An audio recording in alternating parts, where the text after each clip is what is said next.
guys, Miss Arden here. I'm going to walk you through day 31 of the AMI activity, but I'm also going to give you a little bit of an introduction into what these next and last 3 weeks of the school year will look like. So this video may seem like it's going to be a little longer, but it's because it gives you an intro, and we're going to read an article, the chunks of the article in this video as well, okay? So we only have 3 weeks of school yet. Woohoo! Summer's coming up, right? But you've got one big project left to do. And this project is going to be actually a combined project between your social studies, English, math, and science classes.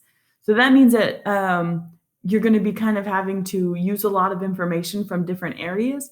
But it's also a good thing because it means all your work is going to be in one place. Instead of having to go to science to fill out your science work and maths, Google Classroom to do your math work, it's all going to be kind of in one place. Okay, and I'll explain that a little bit more in just a minute. So your day 31 activity is here, and it's got 3 chunks to it here, okay?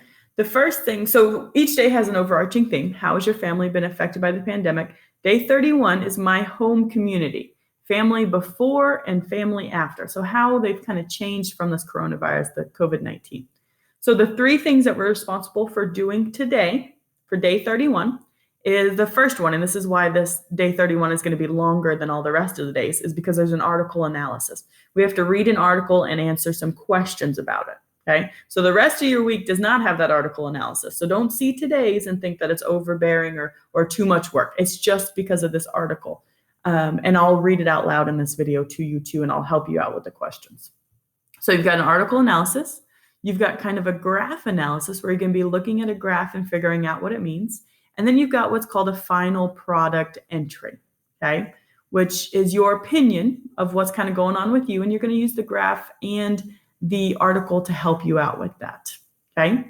So you are always welcome to do this on paper, right, to answer all of this on paper and send it to your teachers, or you can do it in the Google slideshow that we have created for you.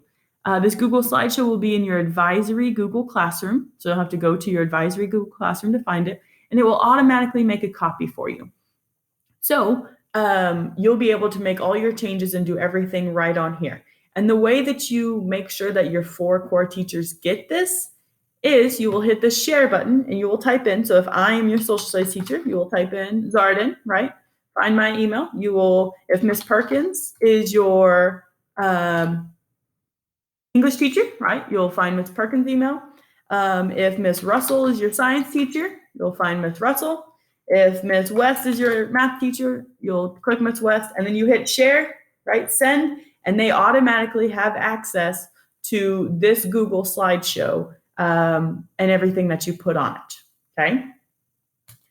So for these days, we've got a couple things here. First of all, this will count for all your core subjects. What you do here is English, math, social studies, and science.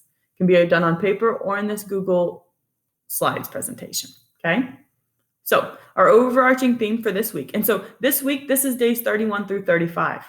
But you've got 2 weeks of assignments. So that means that you'll have a Google slideshow for this week and then a new Google slideshow for next week, okay?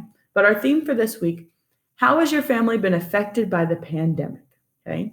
And each day, like day 31 is going to be in pink, day 32 in this cream color, day 33 in green, and so on. Okay, so you're responsible for pink today.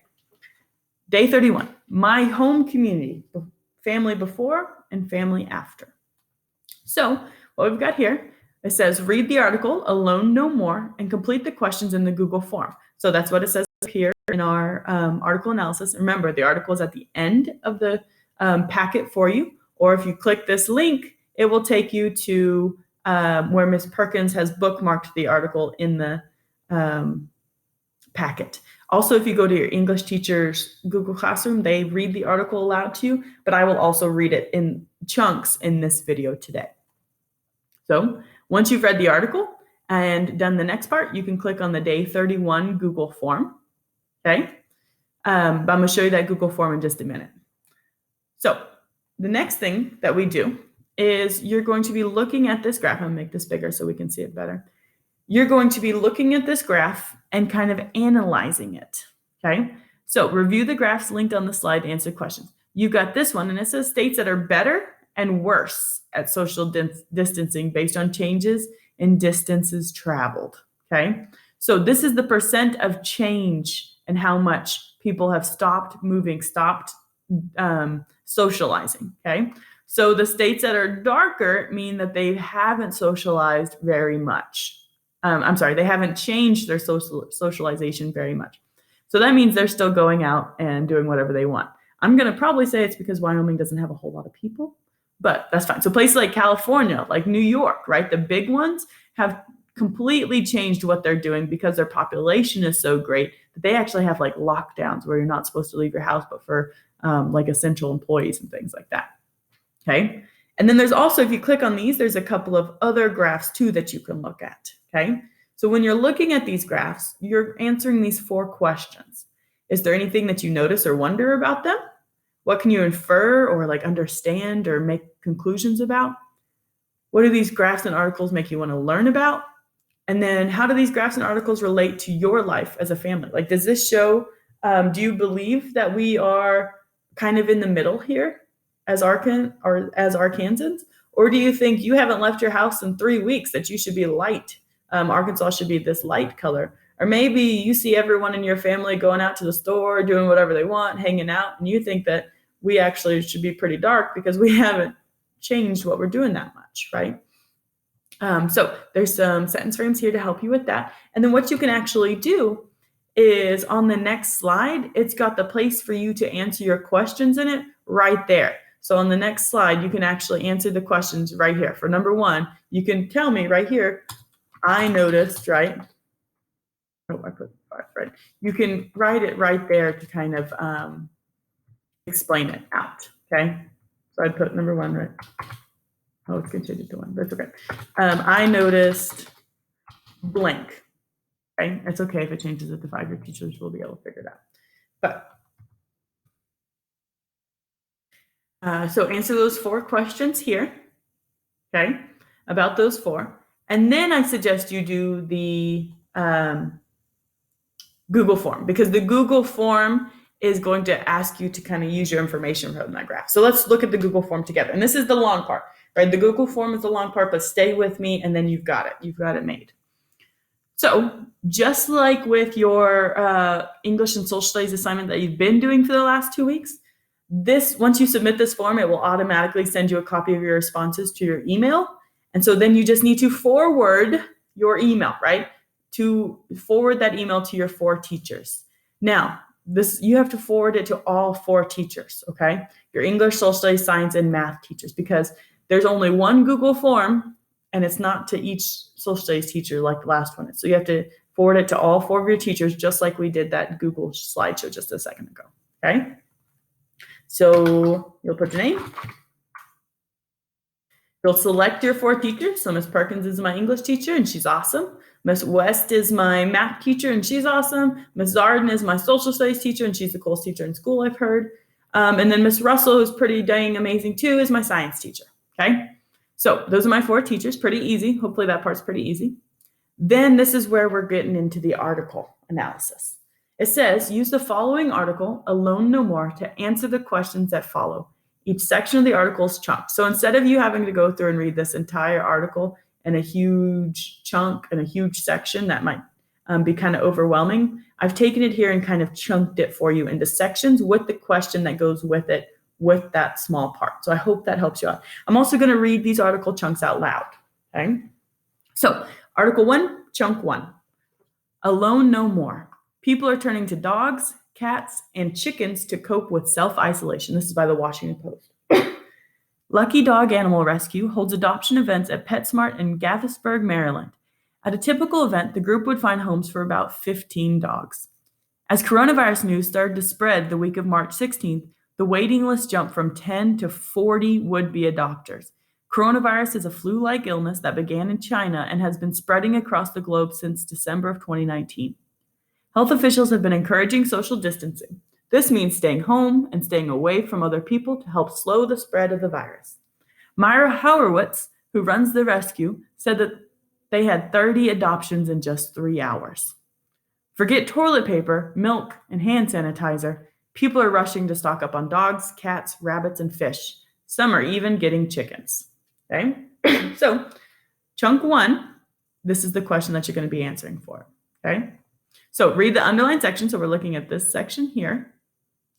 Why do you think the author compared pets to needed supplies like toilet paper? So, why would the author compare pets like cats, dogs, rabbits, and fish to things like toilet paper, milk, and hand sanitizer? This is your opinion. What do you think those two things, how are they comparing them here? Why do you think the author would compare them here? And there's a sentence frame if you need it here. Okay, so you would say, the comparison shows that, and then give me your answer. Okay? Article 1, so these are all Article 1, but chunk 2, millions forced to self-isolate during the outbreak. The new coronavirus can make some people very sick. It is spreading quickly across the United States. Millions of people must now work from home, and schools are closed to slow the spread. The promise of companionship while in isolation is causing some to take in animals. Many say they finally have the time to properly train and care for a new pet. Animal rescuers across the country say they are seeing sharply increasing interest in adoption and fostering. In California, 40 million residents were ordered on March 19th to stay home except for essential jobs or trips. Governor Gavin Newsom noted an important exception. You can still walk your dog, he said. That was part of the reason Kathy Shield, a University of California, Berkeley graduate student, adopted a 2-year-old dog and named him Adam. The timing was ideal because Shield is working from home and can help Adam adjust to his new environment. She's also excited to have someone to talk to, even if he does not talk back. Plus, he will help keep her on schedule. Having a dog is going to force me to get up early in the morning because at an absolute minimum, I have to let him out to go pee, Shield said. There's no question that animals provide incredible comfort and companionship, especially during times of crisis. And they certainly appreciate the attention, so we encourage people to continue to adopt or temporarily foster animals in need, said Matt Berkshire. He is head of the American Society for the Prevention of Cruelty to Animals, the ASPCA, a national animal rescue. Okay? Now that seemed like a long chunk, but here's the question that goes with it. What is the main idea of this section? So remember, the main idea is like the author's purpose, the point of this. What is the author trying to get across? What does the author want you as the reader to get out of this section of the reading? Okay? So just from this chunk, what is the main point? So, and remember, using examples from the text always make your argument stronger. There's some sentence frames here. What do you think the main idea out of this is, and how do you know that? Okay. Chunk 3, animals need to be cared for during the outbreak. Shelters need the help. Some animal rescues in big cities are closing to help prevent the spread of coronavirus between people, but the animals still need to be cared for. Many organizations are hoping to find foster homes for the remaining animals. Animal Care Centers of NYC, the ACC, and Animal Rescue in New York City put out a call for additional foster homes on March 13th. We thought we'd get 50, said Katie Hansen, who works at the rescue. We got 2,000 people who filled out the application. The vast majority, Hansen said, are young adults who live with a roommate, have no kids, and are either working from home or suddenly out of a job. The ASPCA says it has seen an increase in people interested in fostering and adopting animals in recent weeks. It has managed to find temporary foster homes for most of its animals. Animal rescues in Arizona, California, and New York have seen similar increases in adoptions and fostering. Okay, so our question for chunk 3, what is the problem that many shelters are facing? So there's kind of two-part question here. So what's this big problem that shelters are facing? And you're going to see that up here in this top section, the problem that shelters are facing. And then the second question that kind of goes along with that, why do you think they're using pet fostering to address the problem? So what's the problem and why is pet fostering helping out? Now, your opinion, why do you think that they are doing that? Okay, and as always, sentence frames to help you out. Okay. I'm just going to put some answers so that it lets me go on to the next page. But chunk 4, not just dogs and cats being adopted. We're almost there, guys. Stay with me. Fostering also works well for those who can only help out during this uncertain period. Maya Dangerfield, a video producer, is usually too busy for a pet, so she and her husband decided to foster a dog while working from home in New York City. They picked up a poodle mix named Jay Wow on March 19th. It's nice to have a little doggy, just someone to hang out with, said Dangerfield. It isn't just dogs. People are bringing home all kinds of living creatures for companionship during this time of social isolation. They're sharing photos on social media to provide a break from less positive news. Pets can also entertain younger family members at home. Kenneth Lynch and Lauren Wakefield bought a blue and silver betta fish named Freddie for their 2 young children, hoping that feeding and cleaning the tank will instill a sense of responsibility. Lynch said the fish will help their son occupy some of his time in a more healthy manner while he's home from school. Some people are getting animals for more practical reasons.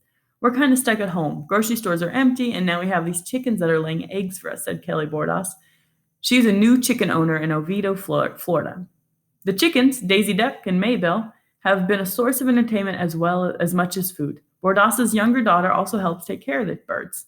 She loves them. She always goes out there and she wants to pet them. She wants them to be her best friends, said Bordas. Okay.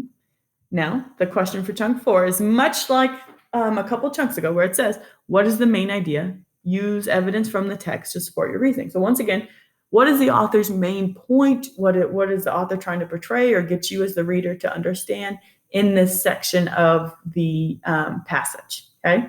And remember, using a quote or some sort of example from the text is always going to make your reasoning, your argument stronger. Okay, last chunk. It feels like the right thing to do. For Juliana Kaplan, the coronavirus scare came the perfect time to finally get a dog for her 13-year-old daughters because the whole family is home from work and school. They went to the Homeward Trails Adoption Center in Fairfax Station, Virginia, and left with a 2-year-old blue heeler. They named the dog Pepper Corona for her gray and white patches of fur and for her entrance into their lives during this moment in history. It feels good to adopt, and the kids are happy. It feels like the right thing to do now on a psychological level, Kaplan says. I look at this dog and say to her, I don't know what your past has been, but your future is about to be awesome. And we'll read this question in just a minute. So there's 2 kind of questions that go with this one. How is pet adoption meeting both a family need for many people while also meeting a community need? So there's a need here in the community. The community has this need of pets, right? Or this need of people to take pets. And then how is that also helping families meet a need? Okay, so how are these 2 things kind of working together? How is by families adopting pets helping out our communities? Okay. And then this last question is a question we see here at the bottom. And it says, it says, what has your family done to feel less alone or isolated? This is completely your opinion, right? This is where you're going to say, in my household, my family has, right? Whatever. What have you guys done? Have you played games? Have you painted? Have you gone outside and gone for walks, right? What have you guys done? That's completely your opinion of whatever you and your family have been doing, okay, to feel less alone or less isolated. Maybe you do some Zoom meetings with family or FaceTime with family or anything like that, okay? Then you'll hit next and you'll go to, and this is the next page on this Google form, is going to be the very last part of your assignment for today, okay? So it is going to be if my computer will work, the final product entry, okay? So remember, if we were looking at our AMI assignment for today, we had 3 things to do. The article analysis and questions, which you just did, the 4 questions that go with the graph, and then this final product entry, okay? So final product entry for today. How has your family changed during this pandemic? Use information from the graph analysis and the pet article to respond. So look at the graphs as to how the U.S. or the world is kind of changing what they're doing, and the how people are changing what they're doing in that pet article that we just read to answer your question. So how has your family changed during this pandemic? Okay, you'll answer this question. There's sentence frames here if you need it. There's also some guided help here if you have relevant, there we go, well-chosen facts, definitions, concrete details, quotations, any info and examples will help you out. The more specific you are, the even better you are, okay? So during this pandemic, blank, okay? You'll hit submit, and then it will automatically forward you this email of all of these responses, and you will share it forward it to your 4 core classes, right? To your English teacher, your social studies, math, and science teachers.